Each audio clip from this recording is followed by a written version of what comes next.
Hey, what up, everybody? This is Stevie Breach coming to you with the opening of WWE's Monday Night Raw for February 15th, the day after Valentine's Day. They should have, entitled this Monday Night Raw St. Valentine's Day Massacre 2. And this show opened with none other than Dean Ambrose coming down to the ring. Dean Ambrose calling out Brock Lesnar, who is not in the building. He is not in Anaheim for Monday Night Raw, yet he is going to be in Ontario for SmackDown tomorrow. Dean Ambrose was bringing up things that, if you've been watching Raw, did not happen. Basically saying that he got the better of Brock Lesnar in a fight last week when basically all he did was sneak up from behind because of Roman Reigns taking the eyes of Brock Lesnar off of him. And Dean Ambrose gave him a good shot to the cans.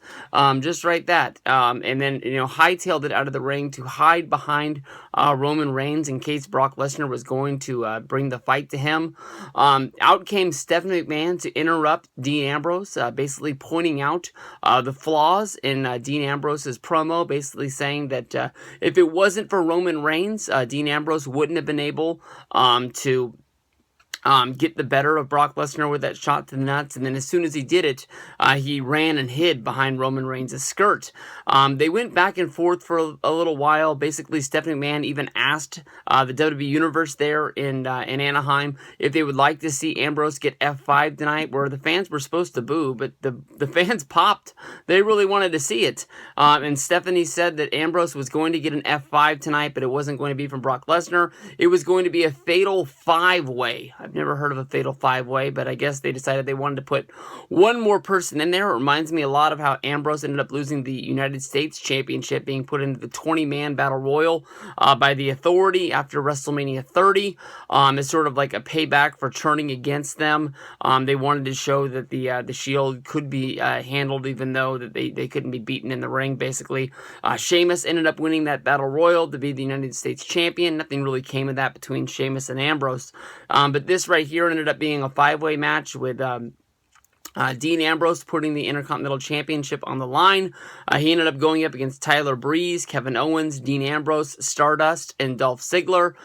This was a very fun match where basically the heels knew that they had the better part in this ring, with Dean Ambrose basically having a 1-on-4 match with Dean Ambrose fighting off, just one guy, with basically the other 3 people sat outside of the ring and watched what was going on, and Ambrose would go through one guy after another, and to the point where basically Dean Ambrose brought the fight to the guys and made them fighting, with Ambrose hitting Kevin Owens with the Dirty Deeds, only to jump off of the ropes and spring out of the ring with a tope onto Breeze, Ziggler, and Stardust. From there, everyone got into the ring, and we ended up seeing Owens winning the match with a pop-up powerbomb.